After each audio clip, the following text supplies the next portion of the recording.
right, check one, check two. This is it. Welcome to the Cannabis Coffee Hour.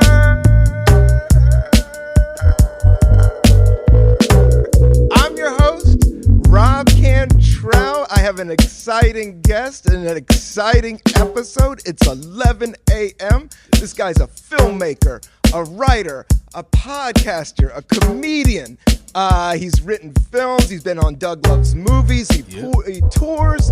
Let's give it up for Brandon Collins, everybody. Hey, everybody. How y'all doing? That was a great intro. So much energy. Yeah. It being so high. Yeah. It's incredible.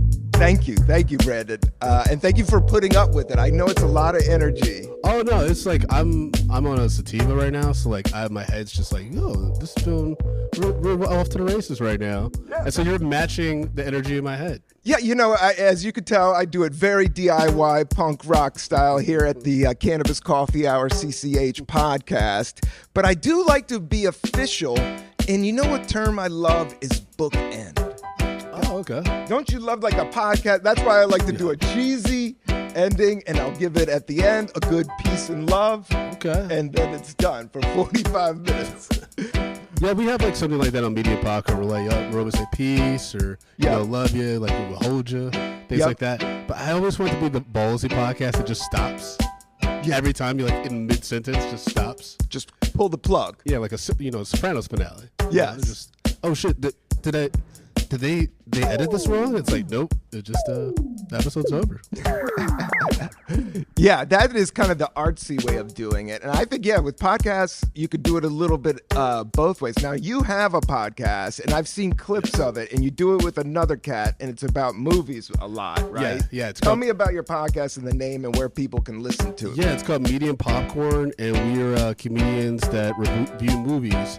But we are like officially film critics because we got Rotten Tomatoes accredited a few years ago. Oh, dope. So like all of our episodes when we review movies, it gets added to Tomato Meter as like an official rating and stuff like that. It's pretty wild. Like we get to upload the reviews ourselves now, but for 2 years we had a Rotten Tomatoes like designated like transcriber who would have to listen to our episodes of madness and like succinctly break it down into like 2 sentences. Oh, wow. And there'd be times I felt so bad for this guy. He would email me like direct quotes and be like, guys, like, because, we talk about a lot of stuff and the movie, of course, but sometimes we say some wild things. I know. Like, and through dictation, you don't even know your own self until you read your own self. Yeah. Just because sometimes we would be high on that podcast, and so we'd be like, just non sequiturs or just really weird things. Like, I remember one time we were talking about It. I was so high, and we were drinking too. Right. And I just said randomly, niggas get peanuts on Sunday. And then everyone's like, what? And then the guy from Rotten Tomatoes was like, what does it even mean? I was like, I don't know, man. I don't know. It's just, we're having fun. Yeah, it just sounded right in the moment. And then when you're talking shit, that's the thing about podcasts and getting official. Yep. And when you get, Rotten Tomatoes official, that's a stamp. You're playing. You have a certain audience you're playing. Yeah, to. and it gets kind of dicey sometimes. Like we reviewed Elvis. Yes. And my co-host is very big on like being sure that we're being true to the artist that like Elvis was inspired quote unquote by, and so Elvis fans did not like that. They did not like that. They did not like us talking about young Priscilla and him, and so they were basically like attacking us like on social media, on our YouTube page, got bombarded. They were like, it got kind of crazy, and then that's when we started getting some death threats. Yeah, because it gets racist. Yeah. So and challenging Elvis is that's a fan base that's been going on for like 100 years. Can you guess the other movie that we gave a rating for? I loved it. My co-host did not, but he gave a negative rating to it, and we started getting death threats. What? Paddington 2. Paddington 2, like if y'all don't know, it had like 100% on Rotten Tomatoes. It was like a record. Yes. Right? And my co-host Justin, we just watched that at a bad time for him emotionally, and so he just did not have the bandwidth, I think, to really appreciate how silly and just lighthearted it was. Yeah. And so he like brought down the rating for it. And people lost their minds. Yeah. Paddington can hit different. And different emotions in your life. Did you see Paddington 2, though? I saw the first one. And I had a Paddington when I was little that I loved. I used to roll. That was my number one bear.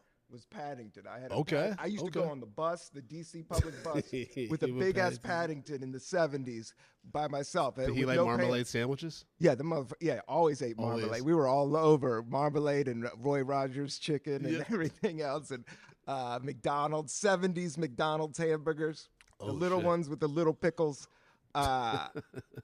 No, but that's wild. To go back to the Elvis thing, that film was tricky and wild. And thinking about music is wild. I just even the Puff Daddy thing, how powerful music is. Does it trip you out how much money is involved with music? Like these guys selling their whole rights, their catalogs for like $50 million, like $500 million. Well, I think that makes sense in today's climate. That's the thing is like, I think if you have good representation that's willing to be honest with you about the industry. Yes. I think, a Justin Bieber or whoever, like being told like, hey, like, especially if you're not like into performing and like everything like you used to be. Yes. Selling the music rights and stuff where you can still maybe get something a year, like, it's not the worst, especially in today's climate. Like, I've always been fascinated. I think it's the best. I've been sitting here like, why am I doing stand-up? I need to be creating music because when it gets tangible, it can go live on forever and ever and ever. That's what's so fascinating about the entertainment industry. And like, I've always been fascinated. I've been fascinated by the music industry and the business side of it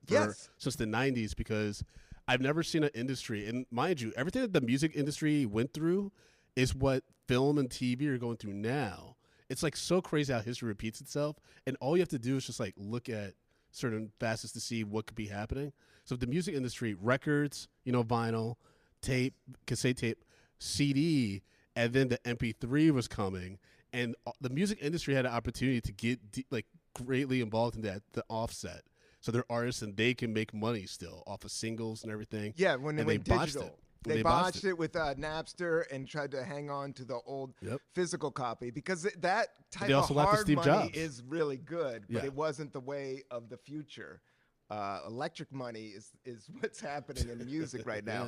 Selling out of your trunk and selling the hard copies, that is hardcore cash. To go like an album, $17 vinyl, and then going diamond on one of those bad boys, that's a lot of like cash. It is, but unfortunately, there's no technology to support that stuff anymore. I know. Like, there's still kids in Times Square that are hustling CDs, and I'm like, oh, you're just going up to tours that don't know any better. Like, no one has a CD player. Or somebody just down on their luck that they're just working off of a CD player right now, and they don't have the best taste of music. But I just got into vinyl again. I got a record player, and then I got these little speakers that weren't that expensive. That were Bluetooth, and so I just been getting back into vinyl. And I have a lot of vinyl. I have a lot of vinyl. Well, I don't collect, but I got really into vinyl after I inherited my grandparents' record collection. Oh wow! And I'm talking like old Motown. Like Isley Brothers, like, and you're from Michigan. Yeah. Like, I mean, my mom's from Lansing. Yeah, my whole family's from Michigan. We used to go to Lake Michigan, Stony Lake. Yeah. Which is right. If the glove's right here, it's right here, like near Ann Arbor. I know all about Ann Arbor, which is a cool town where you're from. Right? Yes, yeah. And did you ever go like Mackinac Island and stuff like that? Yeah, love Mackinac. Yeah. Mackinac Island is a place where you don't have a car. It was you can go there and it's like horses and it's a beautiful hotel and it's amazing. Yeah, I got mad love for Michigan. Good fudge. Yeah, good fudge. I have a dream of like getting rich and going just north of Michigan and becoming a gnome and just like growing my beard out and growing like giant mushrooms out on the lawn and like having a pack of llamas. Up there. I hate llamas. And have a sauna. Well, you can have a dog. Do you have a cat? Or you don't like animals? I have a cat. Shout out to Luna. Shout out to Millie. Shout out to Luna. I love my cat. How long have you had your cat? We've had her for 2 years, but she's been in the family for 6. Oh, wow. We borrowed her from my mother-in-law.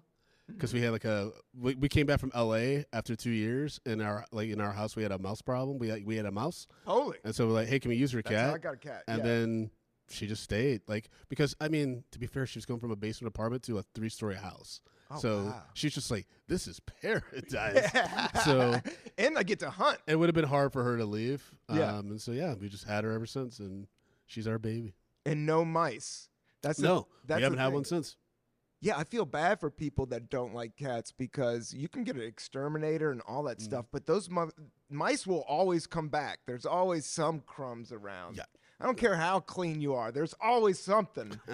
And but a cat, they're not going. Yeah, they stop coming when the cat's around. Yep. And then cats are when they're affectionate towards you, it's awesome. Oh, it's the best. It's the best. But then like when they're like, I don't care for you, just feed me. Yeah. I'm like, that's also kind of great too, because Yeah. I got stuff to do.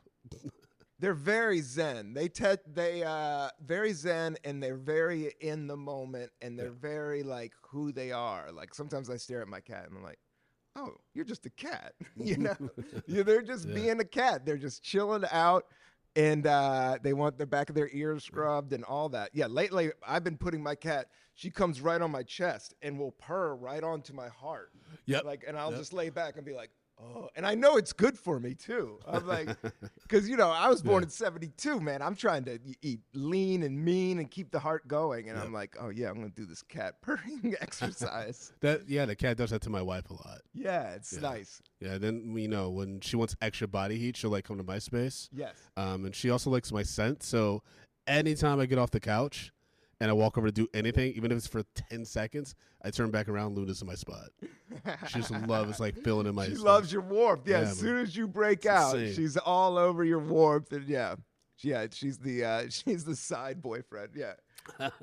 But tell me, we were talking before the podcast about music, and I was just fascinated about like people selling their catalogs and like there's just so much.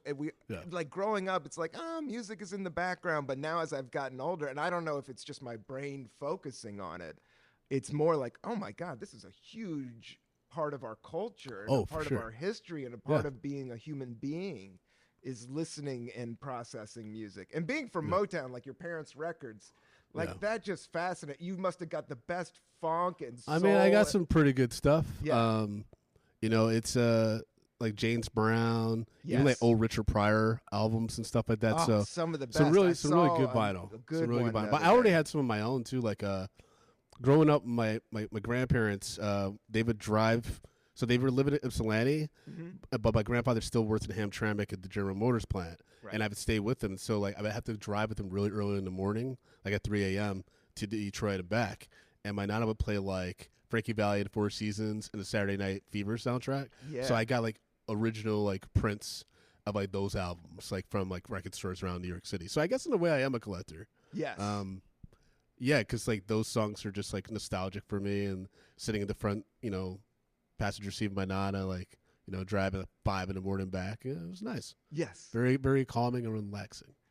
I was talking about it on stage, but how cool is singing in soprano? If you sing in soprano, that's how Prince was so funky.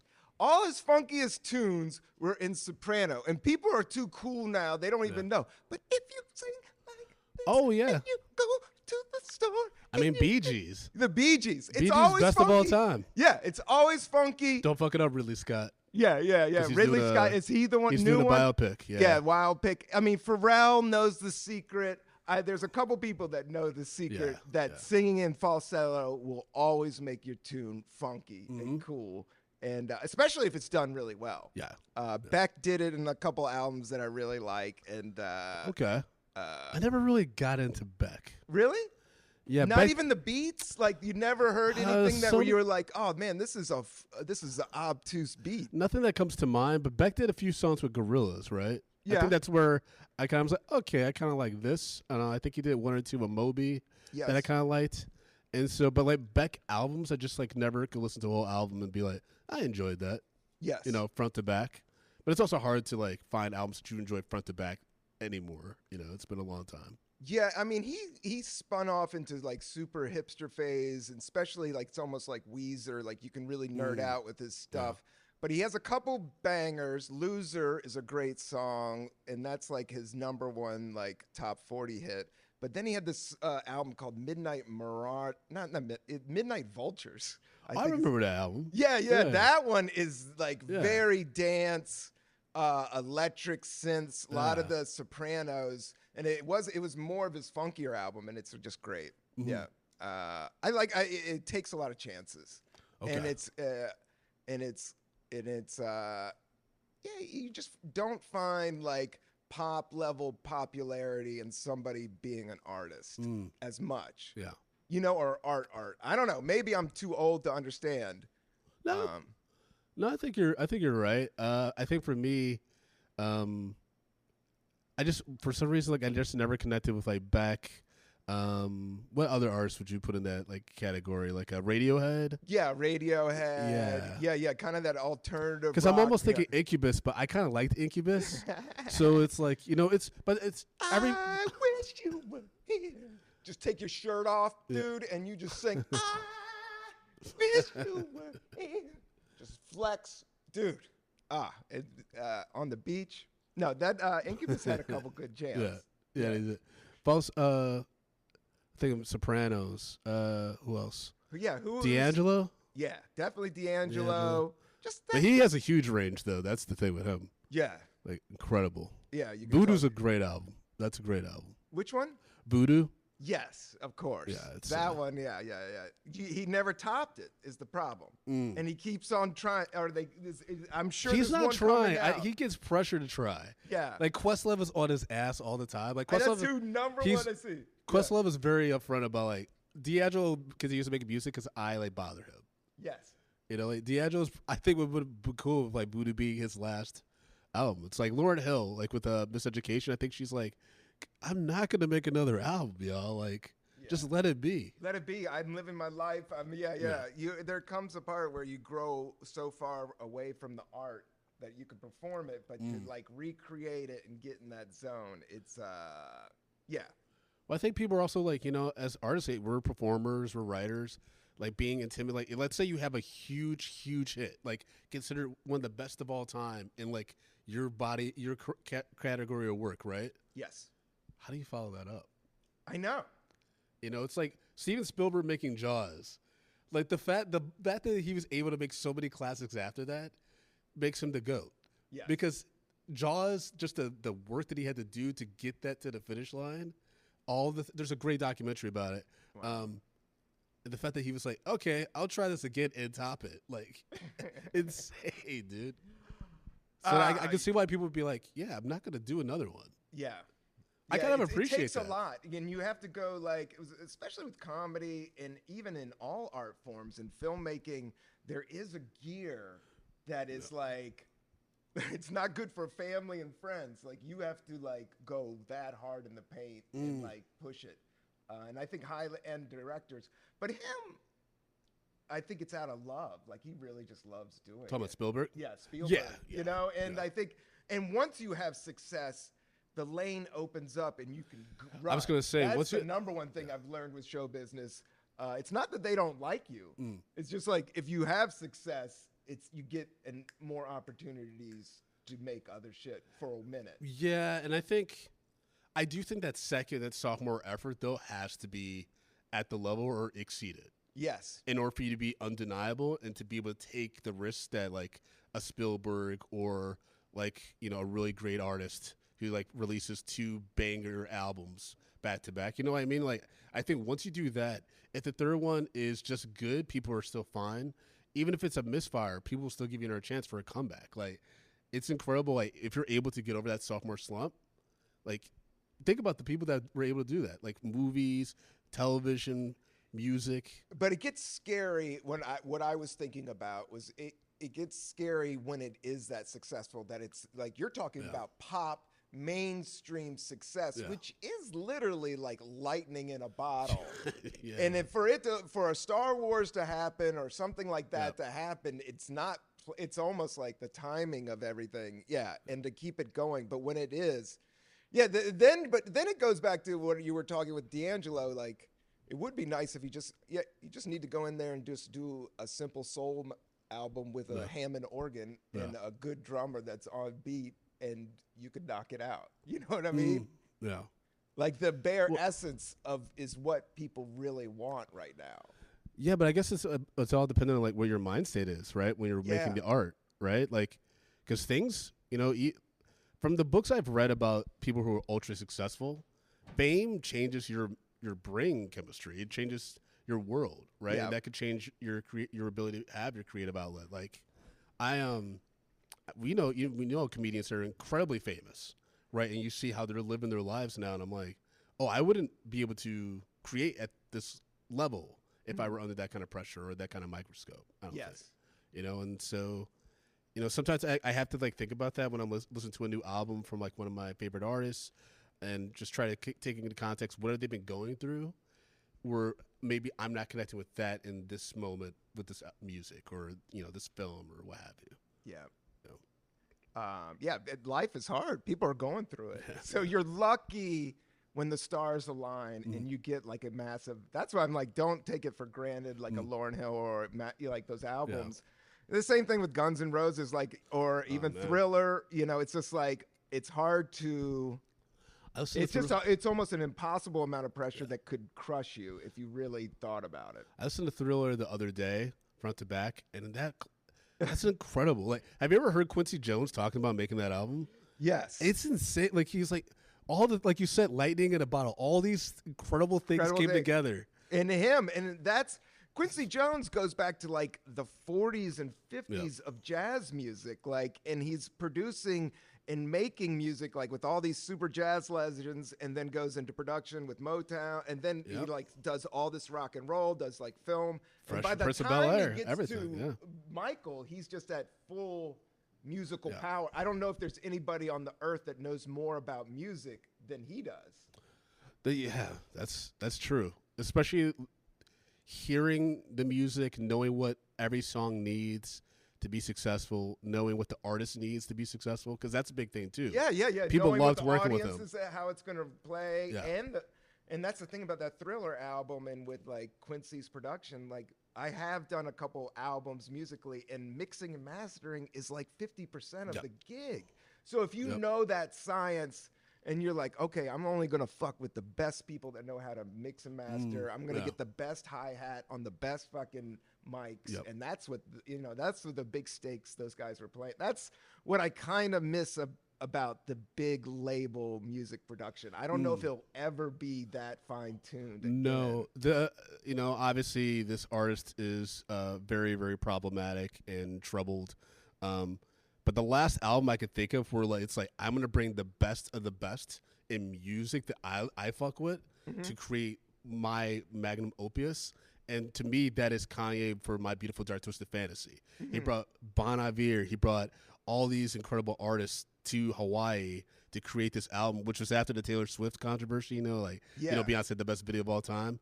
Mos Def told him like, you need to leave the country, and he went. And I think in my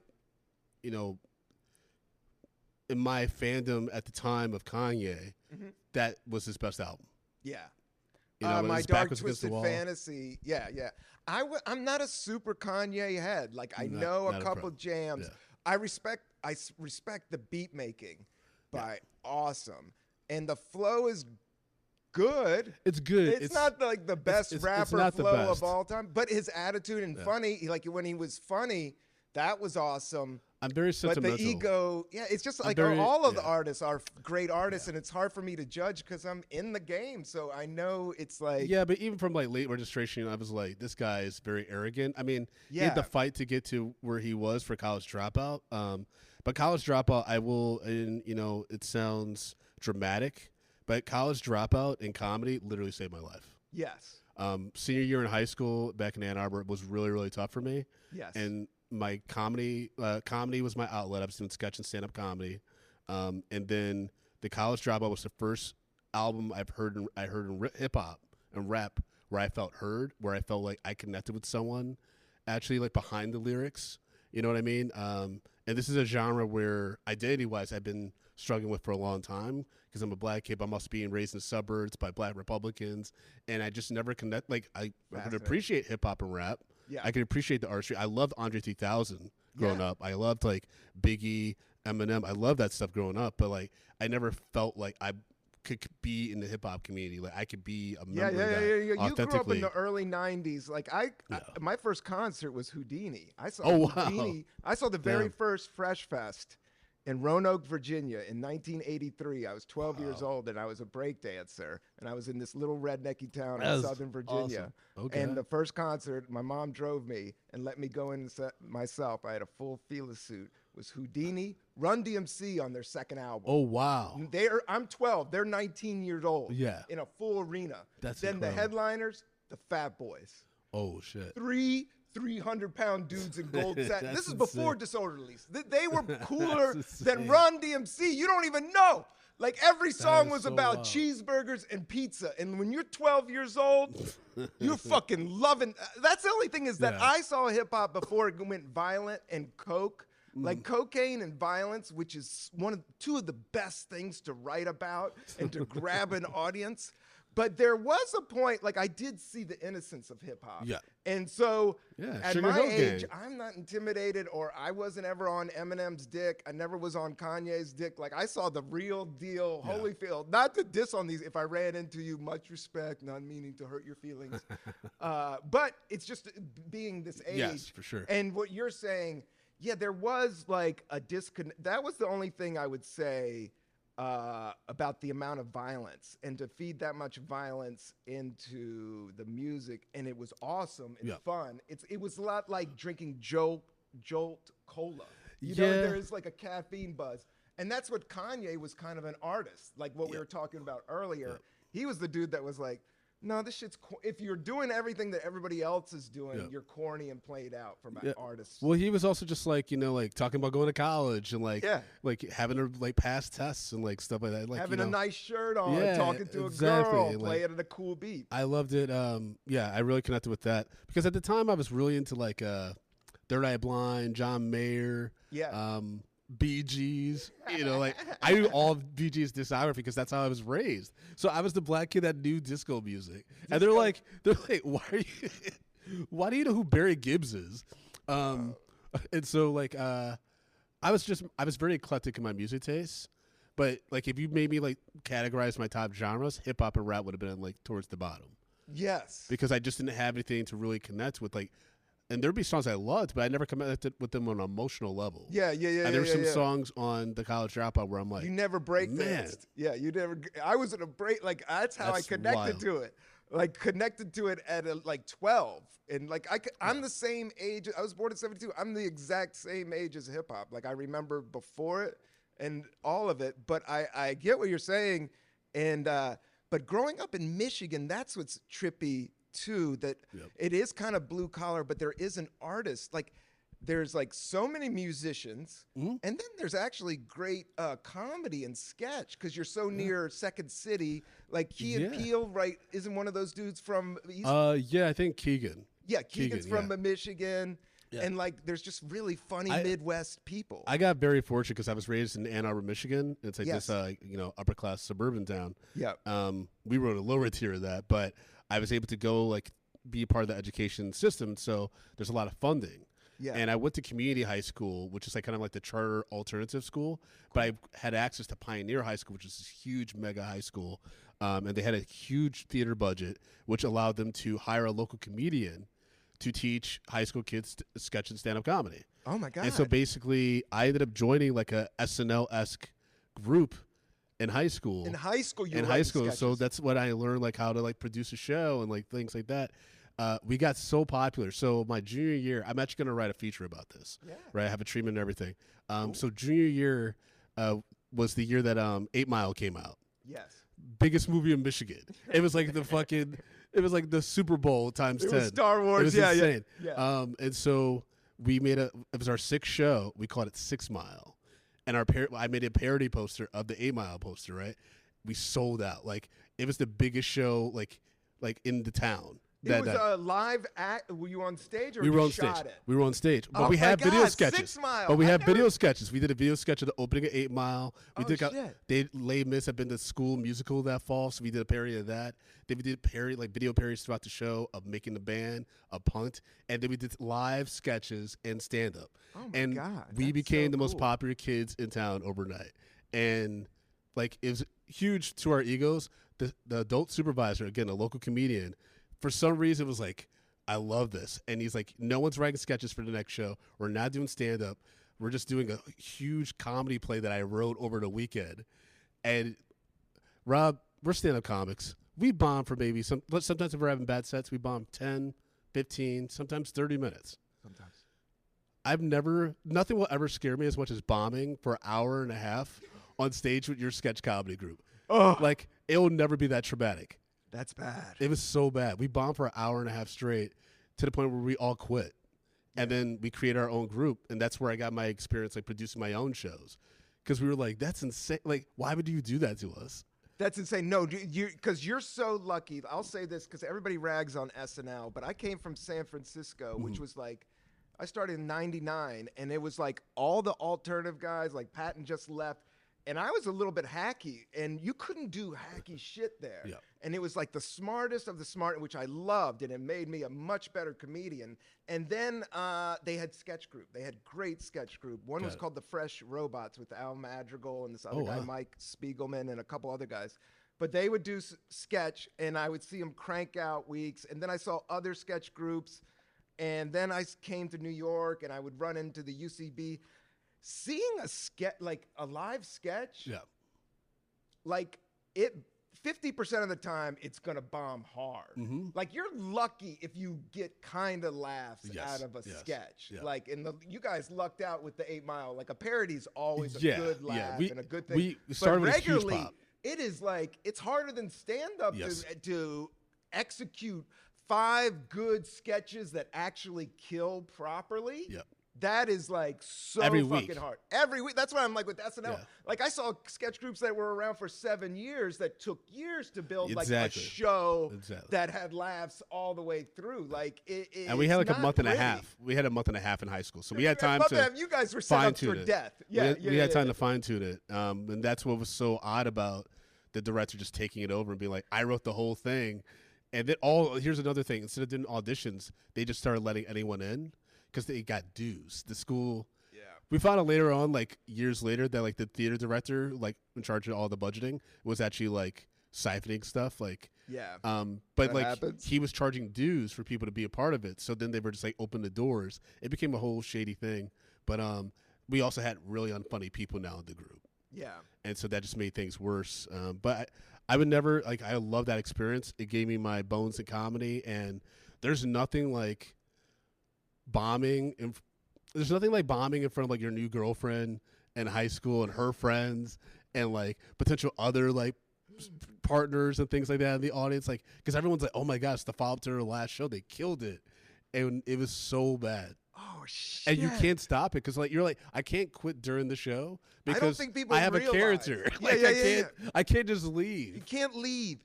And even seeing like a 3-minute sketch to bomb, it feels like a year. To do an hour and a half and to teenagers with no attention span whatsoever, it's death. Yeah, that was, you're lucky you're back into comedy. Dude, and it was all commentary, like reality TV. And they're like, it was so bad, dude. I'm like getting sweats thinking about it. Like, it just was so uncomfortable. And I remember like my friend Sean, like he like lost his mind. Like he was furious afterwards. Yeah, he built his whole ego on top of this thing. Well, yeah, but we all you're thinking like, I'm gonna make money. I'm gonna be on Saturday Night Live next month. No, after that performance, that show, it's like, oh no, I need to hide from comedy. Oh shit, it was bad, and like we didn't even get to do the things that we did best, which is write and perform comedy. Like it was just we were just performers. It was like we were monkeys, and I'm like, that's not the success of this group, though. Yeah, so acting's a whole other thing than comedy. Like acting in a play or acting in a movie, like people that don't do comedy don't understand that it's like it's just 2 different gears. Yep. And I respect acting. I want to do more acting. I respect it. Yeah. But as a guy that's done both, it's 2 different emotional gears I've found and 2 different learning curves that are Yeah, it's a lot. Comedy's all about me. Now go, and that's what you should do. But acting's all about chilling. Yeah, it's a different mode you have to get into, and that's why I appreciate like people like Ben Affleck who are able to like act and direct. You're like, you know how many like your brain has to be firing all cylinders, and you probably have ADHD in order to do that successfully. Yeah, people rag on show business people as being ego-y and it doesn't matter, but high-end directors are some of the smartest people you'll ever it's almost like you're going to, as I always say, like making films is like going to war. Yeah. I saw Neil Brennan said it was like going to war against time. Ooh, that's You're literally like, okay, like for this podcast, I need, Brendan, I need 45 to an hour of good content music, and we're doing it about music and your comedy career. It's fascinating. And your parents were Republicans, which is also fascinating. My mom's family, like I was raised a single mother, and so only child, and so like I didn't really have anyone to like ask, like, hey, they're like saying and doing weird stuff. Like there's a picture of my grandparents and my mom with the Reagans, at the Republican convention, in '88. Like, it's pretty, it's pretty wild. When you're the king, my dad was a hardcore Democrat. From the South, and he was from Virginia. My grandfather from a town of like 500. My grandfather worked in coal mines when he was a child. Wow. But he was like a hardcore Democrat, and he was like, but he passed away when I was young, and so I always say like I always had kind of a leaning towards Democrats that's built in, and I think that's with a lot of people. That's why the political. Like when people are so diverse, sometimes I'm like, oh, it's just their parents were Republicans or their parents were Catholic, their parents are Jewish. It's usually whatever you get handed and you're either rebelling against that or, Did you rebel against it or you voted for Obama? How did you It never really played out that much because actually like my family was pretty low key about it. Yeah. Like, because Ann Arbor's just don't talk about this shit. Ann Arbor's a pretty liberal town, right? Yeah, so it's like they were kind of low key. My mom was part of like the college Republicans at the University of Michigan, though, so she was pretty vocal about it. But like I remember when Clinton won in 94 or 92? Yes, 92. I remember my mom losing her shit. That's like the closest I ever got to like talking about politics. I know she was happy when Bush won in 2000. Yes. But when Obama ran, that was the first time my family was like, I mean, we can't not vote for him. And, so that's when they kind of started voting Democratic. My mom actually started, like, leaning more Democratic as she, like, learned that, the way that Republicans saw black people wasn't, the way that she thought that they did. Yes. Like, they don't treat everyone like a Colin Powell. You know what I mean? And so she started becoming, like, more Democratic in her views and stuff like that. And they both voted for Hillary. Yes. In 2016, my papa more because he's like I would vote for Trump, but he don't pay his taxes. So that's the reason why he flipped. And then they've been voting Democratic, since Obama. Michigan is my mom's from Michigan, and I think her parents were Republican, but she was super liberal. But when she would go home, like people were Republican up there. Like, but it wasn't as hardcore. Like in D.C., everybody knows politics because it's so close to the source. Like you're just in D.C., so everybody talks about the shit all the time.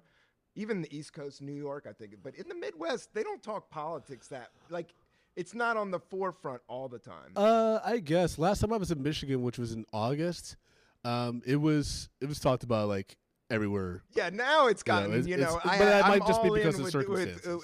Once the rights for women and abortion and that's all. And then Trump, I never respected Trump just because I'm in show business. Yeah. As I said, some of the smartest directors, but also the biggest egos in the world. I mean, obviously I hate him because he's a vile, racist person, piece of shit, but I also hate him because he took away one of my favorite seasons of reality TV, which is The Celebrity Apprentice with Lil Jon, John Rich, Meatloaf, Mark McGrath, and Gary Busey. Oh, wow. Because Gary Busey was so out of control in that season, and like it just is some of the funniest things you'll ever see on reality TV, but now you can't rewatch it because he pulled it? It's surrounded by Trump. It's like I can't enjoy it now. Can't enjoy it now. But you liked all the B-level stars Dude, losing. And Little John losing his shit on the Gary Busey is hilarious. In a boardroom. What goes down? Because Little John's fascinating because he's a lot smarter than you think. Absolutely. Like he was into all this punk rock, like all this underground wild music. But he was just really smart in school and stuff. Really smart in school and did all the production. And the music is, what was it? Crunk. Yep. But it was super. The beats were insane, and the energy was insane. Yeah, like it give you a heart attack. Yeah, it gives you a heart attack. But yeah, there was a challenge where they had to do like some something promo for steaks. Yeah, and like Gary Busey just made Lil Jon like put paper tissue in boxes, And like Lil Jon's like, because Gary Busey's like, Lil Jon, he had to put the paper in the box, and he did a really good job. And Lil Jon's like, he's like, putting paper in the damn box? You a grown ass man. You supposed to be able to do that yourself. But like the way it's said, and then like even cut to Trump being like, what the fuck is going? Like it is so funny, but now I can't enjoy it. Yeah. I can't. Gary Busey was, dude. He was so crazy. Mark McGrath at one point's like, yeah, man. Like I get high, but Gary's on some other shit. Like, yeah, he's on that. That's the only thing. Is like even laughing at Cod. Like there is so much mental health thing, but Gary Busey was that way even in DC Cab days. Yeah, even before the motorcycle crash, he was insane. He was insane. DC Cab is one of like the most confusing movies I've ever seen. In what sense? It's so crazy, dude. I forget what the plot. I just remember all the. Yeah, it's just cabbies hanging out in D.C. Wasn't Bill Maher in that? That was like his first Bill movie Maher's role, in right? it. Mr. T's in it. There's a lot of cool people. I think Charlie Barnett is in it. Oh yeah. Who's this famous stand-up comedian from the early '80s? And then I saw it a few years ago. Yeah, for the first time. Did it still hold up or not? No, not at all. Pretty sure we gave it Rotten on Rotten Tomatoes. Yeah. What holds up like from the '70s and '80s? From the '70s and '80s, Star Wars. Of course, yeah. Star Wars, Godfather, Star Wars, Jaws, Apocalypse Now. I'm trying to think. I mean, those are great filmmakers, though. Yeah, you know what I mean. Shining. It's still incredible. It is. I just love Stephen King and his reasoning for hating the movie, which is like Jack Torrance is supposed to slowly go crazy, but Jack Nicholson is always crazy. So you say there's no slow build. It's only 90 minutes, man. So it's shot so well, and that was that guy Stanley Kubrick. Kubrick, who's insane. Yeah, he drove. Was it Molly Shelley or Melly Shirley? He drove her crazy. On The Shining. Yeah, she talked about how like she never recovered from making that movie. Like, and then Jack Nicholson and Angelica Houston, they were dating and they had a tumultuous relationship, and so Jack Nicholson was miserable. Like that production was just insane. Yeah, I love that director's how it looks and the feel of those films, but I have heard he's insane and that. I guess it was Harvey Keitel was in that last. What was the one with Tom Cruise? Eyes Wide Shut. Oh yeah. And so he was in a scene with Kubrick, and Kubrick made him just like, okay, do it over, do it again. Okay, walk in again, and Harvey Keitel just walked off set. It's like I'm too old for this shit. It just walked.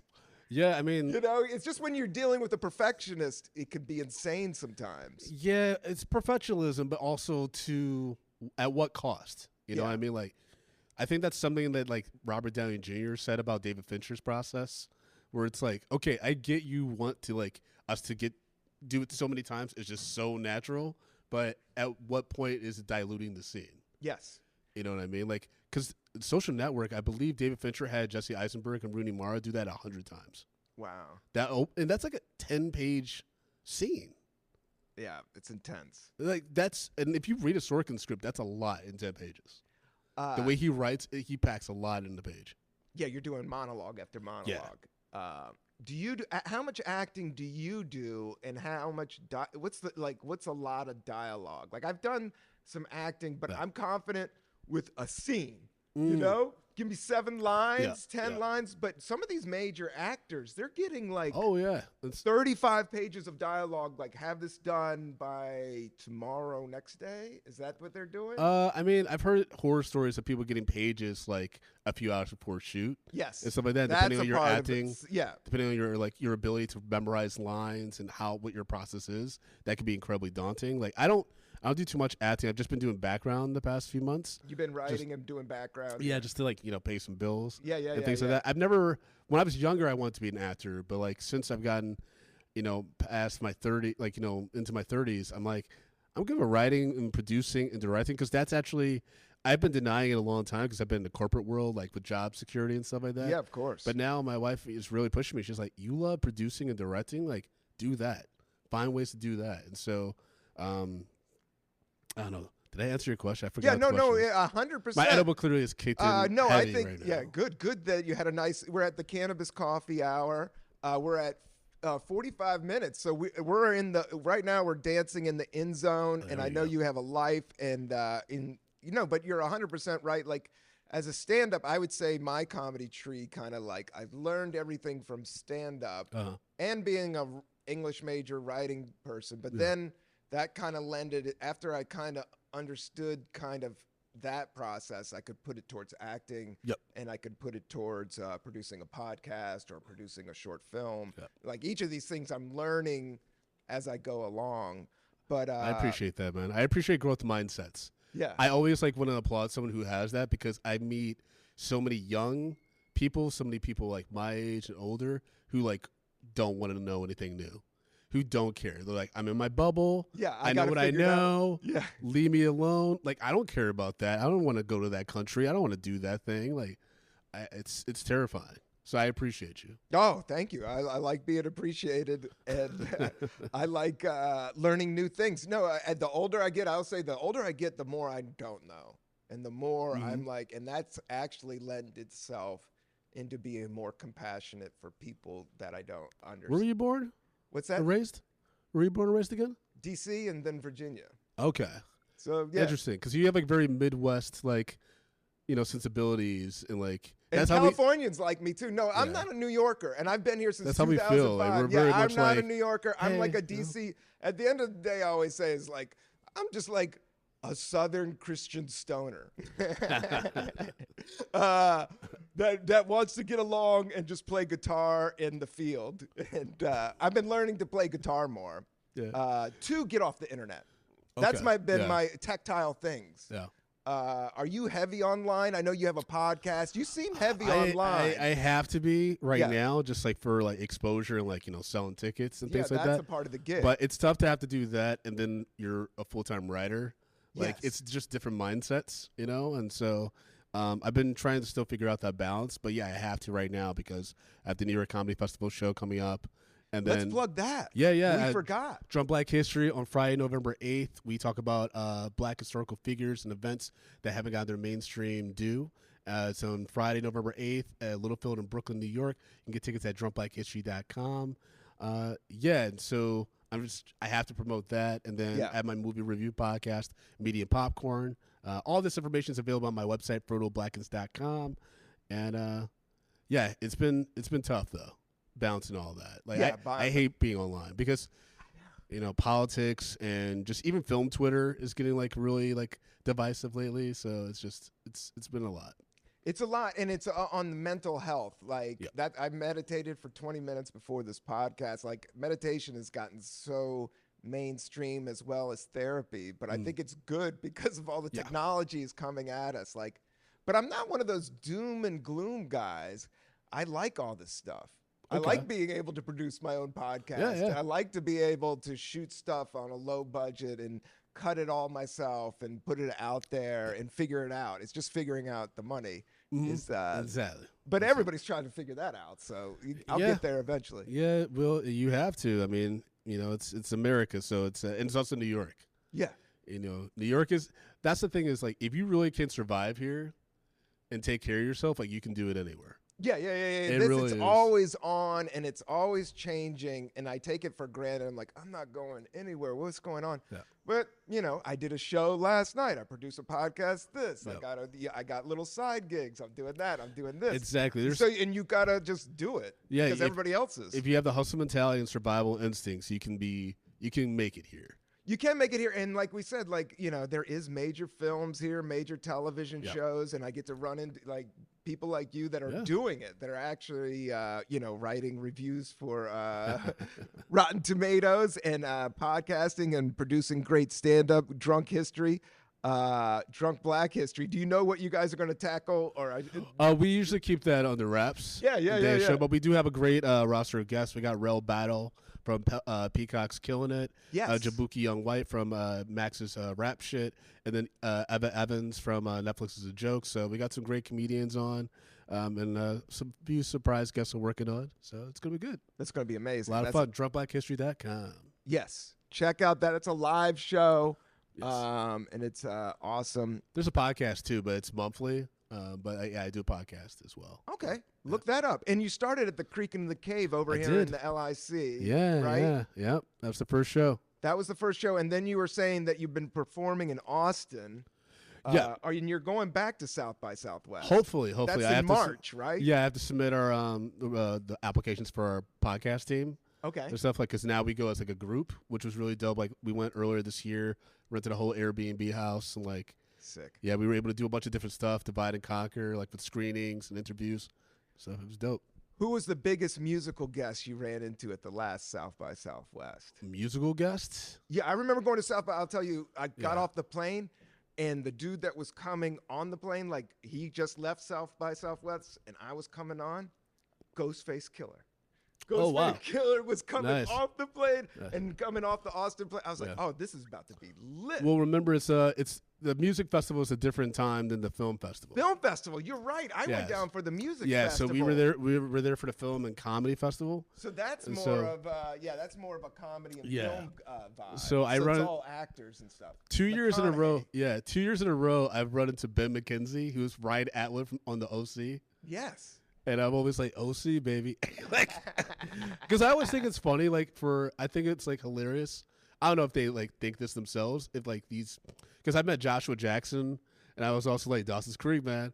Like these white dudes who did these like WB shows, and then like a black guy out of nowhere just comes up and be like, yo, Dawson's Creek. Or I wonder if they just chuckle and be like, oh shit, we have black fans.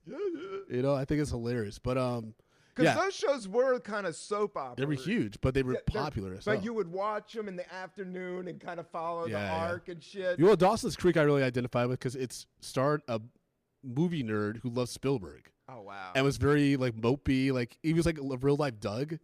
I love Doug. So I'm like, oh, this is, like, my show. And also written by Kevin Williamson. He was, like, the most influential screenwriter for me. Wow. So, yeah, it's, like, so many connections. So many connections. Yeah. Are you going to see a movie this weekend?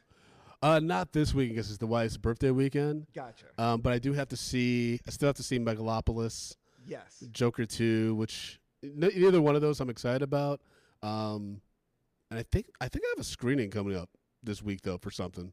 Do you get sent the screeners or do you go to a theater? Sometimes I get sent screeners, but like for theatrical stuff, I get sent like dates for screenings in the city and stuff. Yeah. What's that good art house? What's the good art house? Theater these days. ArcLight? No, that's in L.A. Yeah, I mean Angelica, I guess. That's the one I was But thinking. their popcorn is But a lot of the screenings are at like AMC. Usually they're at AMC. Or they're like in screening rooms at like Paramount or Warner Brothers and stuff like that. Oh, like I recently went to their own place. Yeah, I recently went to a screening for Paramount in Times Square, like the MTV, like where they have the MTV stuff, and so they have like a screening room there. So that's where I saw Better Man, which is the Robbie Williams biopic, but he's like a CGI monkey. Okay. Yeah, they use like Weta from like Lord of the Rings and stuff like that, Planet of the Apes, to make him a monkey. Because he's like, I always felt like a performing monkey as a singer and a performer. Yes. And so that's what they did. So it's this like monkey as a kid throughout his life, but it's Robbie Williams. Robbie Williams' music too? Yeah, it's like done by the director of The Greatest Showman. Yes. That musical with Hugh Jackman. And so it's I did see that. It's cool. I was actually thinking about it today. But I don't know if it'll be a hit because I don't think, especially in America, people know who Robbie Williams is. I know. He had the one music video where he takes his skin off. Rock DJ. I remember that. That was like the hit. And he was kind of like an R&B soul English dude, right? Like it's not Jamiroquai, but it's almost like Coldplay. Sort of, but he's huge in the UK. He's huge. Like, dude, he's like their Michael Jackson. Yeah, he's like up there to George Michael. Like he's bigger. If you look at like his Wikipedia, like I looked it up afterwards. Oh, wow. He's huge. Like I gotta get it's wild that he's so big in the UK. And then no one else knows him. Yeah. It's so wild, man. We know a little bit about Robbie, but we don't know. But yeah, when you have the guy from Lord of the Rings doing your film, but it's a musical with CGI, and everybody's leaning into musicals right now. But was that one good? It wasn't terrible. It's really long. It's like almost 2.5 hours, and it's just weird seeing a CGI monkey do cocaine and like it alludes that like he does orgies because they're not gonna show him actually having sex, and so it's just really odd. Really odd, but now you make me want to see it more. It's visually really interesting, but it does feel like a one-trick pony kind of. Yeah, and a little bit. And why do I really care this much about Robbie Williams? Yeah, Because it's just tough that no one ever reacts to like, hey, you look like a monkey. yeah, You know, everyone else is human. There's no other monkeys. yeah. That's You know what I a little mean? odd. It'd be one thing if like the boy band he was in, if they all were also monkeys, like Yeah. that would at least give a little pop and be like, oh, they all felt like they were, but it didn't do any like thing really creative outside of like, hey, he's a CGI monkey for most of the movie. Yeah, and then the Joker 2 is a musical, right? From what I've heard, yeah. And people hate it. Yeah, I guess Yeah, everyone hates it. My wife, everybody hates it. I wasn't the biggest fan of the first one, but my Me wife, neither. my wife loved the first one. She saw I opening could night, see liking it. and she was like, I don't know who that's for. She's like, I don't know. It's not for people that liked the first Joker. It's not for people that didn't like it.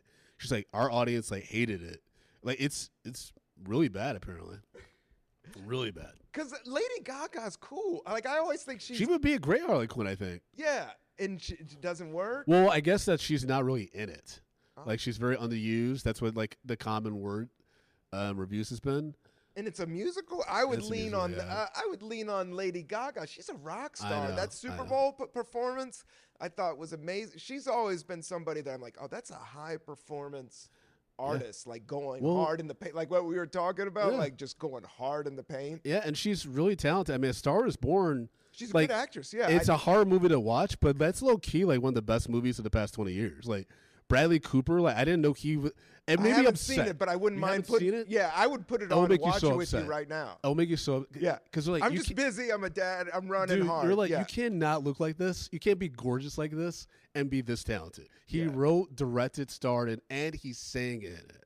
But and it's played like a guitar. movie for the Rose, right? It's the original '70s Bette Midler story. It's a remake of that. Yeah. Yes, that's And so when I it's, first heard it. I was like, okay, And I it's, know what it's he's just doing. as dark. It's Yeah. just sad. It's a sad movie. a But sad he movie. he and Sam Elliott's incredible in it. Oh wow, Sam Elliott, like he got nominated. is that his last film, or is he still alive? No, Sam Elliott's still out here. He's still out here. He's still out here, He's bro. still slinging guns. Still got that barbecue sauce voice, man. Yeah, you just say, why not put him in your movie? You're Oh, gonna yeah. want to put him in. Yeah, I love like Sam Elliott with great dialogue. Like he was on Justified for a season or two, yes. and like him and Elmer Leroy dialogue is just butter, baby. It's amazing. It's amazing. Some people just have that voice and presence that you're like, Yep. thank you.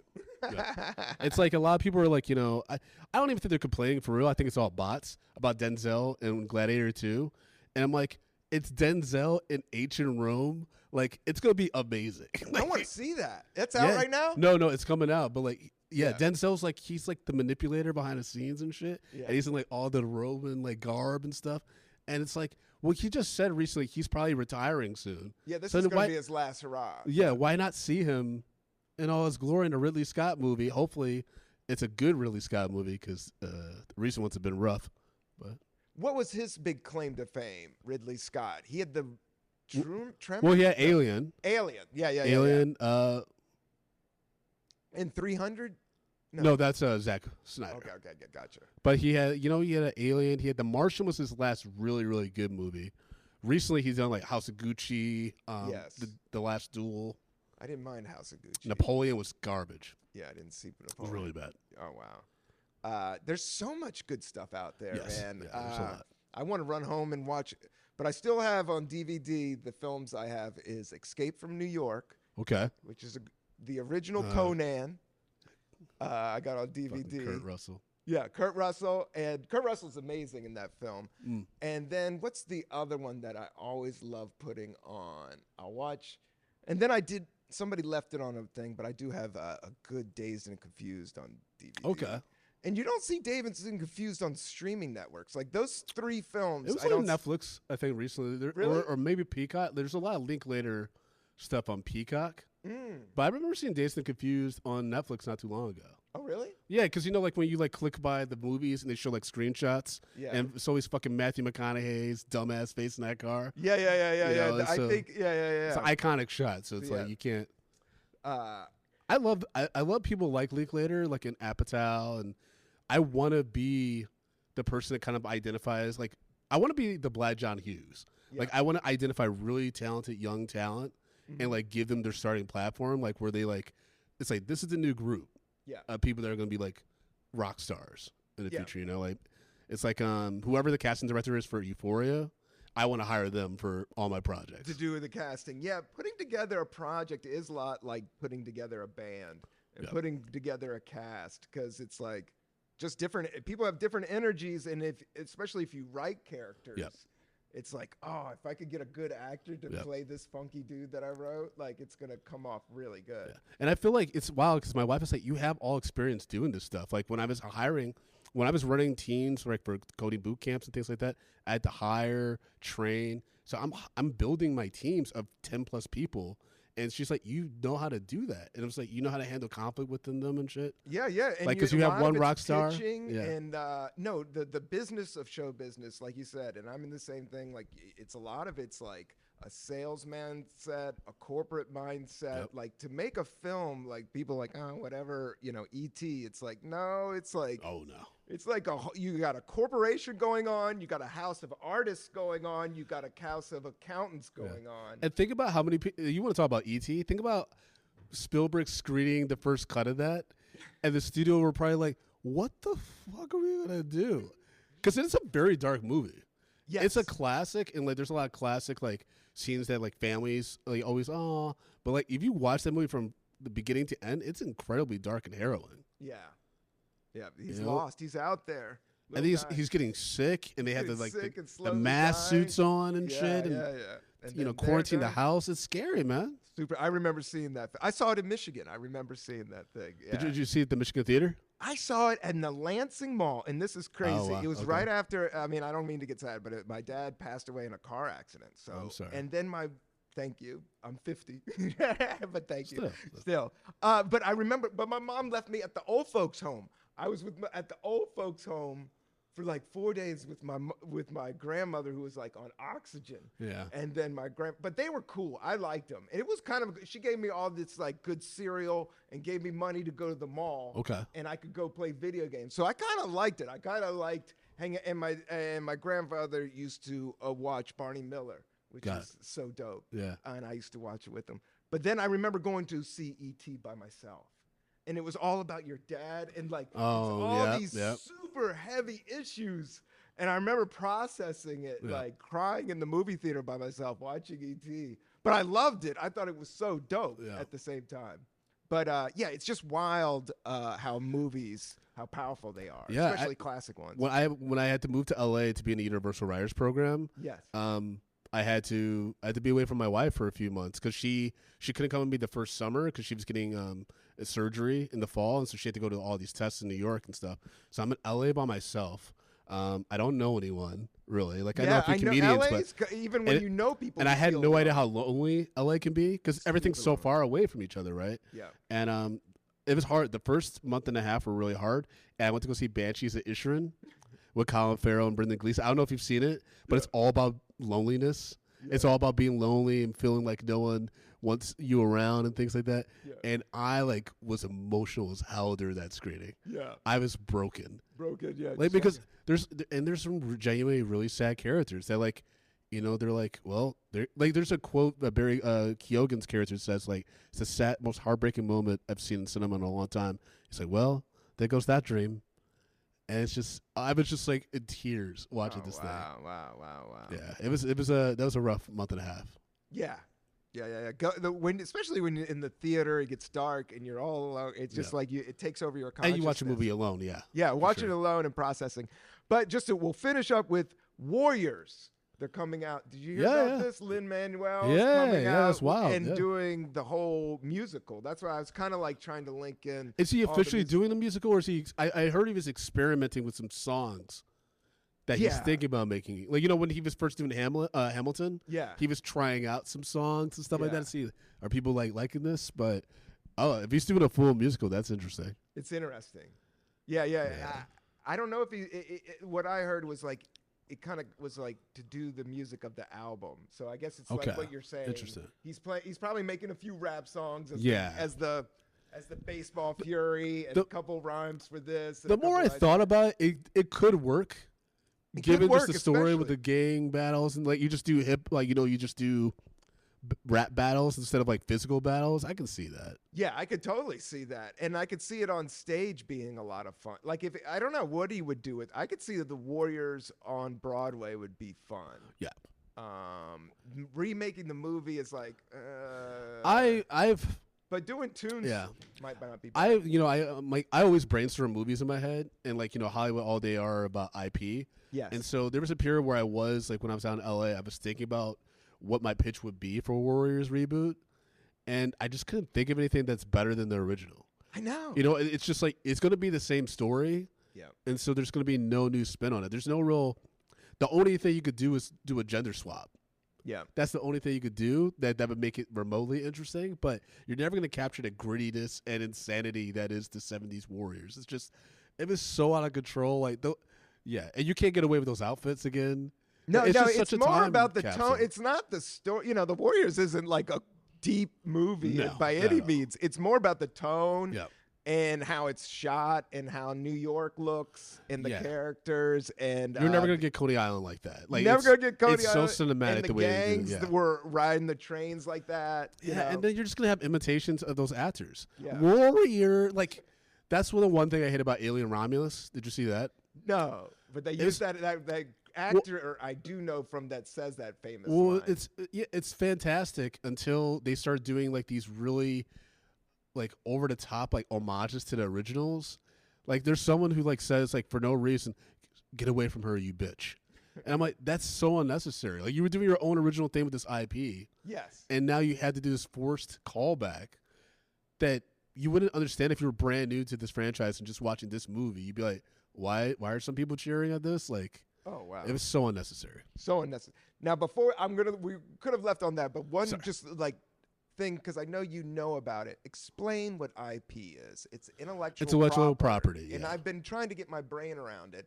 So what it is like, okay, I come up with a superhero, Frogman. Yep. All right, and I come up with Frog Universe. And then I fill out some paperwork that says I have the copyright for Frogman. Yeah, and then they do investigations and make sure that's legit. And then if so, then you own that intellectual property. Oh, wow. Yeah. So then Marvel may buy it from you.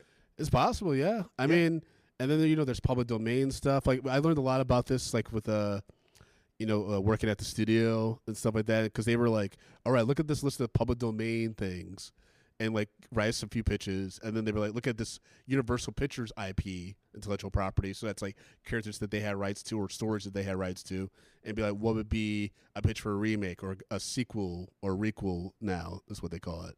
Wow. To some of the stuff, and it was interesting.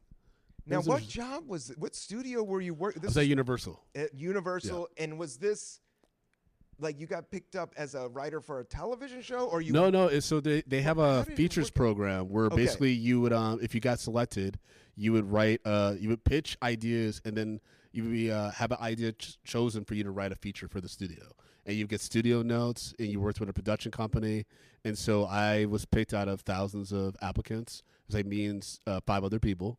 And we basically got to write for the studio for a year. And so they just hired, they gave you a salary for a year, or they gave you a grant? They gave us a salary. Salary. Yeah. So you just got a year, and then you learned how to pitch and write, and there's a high level. Yeah, I learned a lot about the industry. I do wish that there would have been like a little bit more practice with stuff like pitching and things like that. But I mean, the network I have now is insane. Yeah. The contacts I have are. I had a manager for a little bit, and then I realized like they had fewer contacts than I did, and I was kind of like, what is this? Like, because I was new to getting reps and stuff, and I'm like, I feel like this should be better.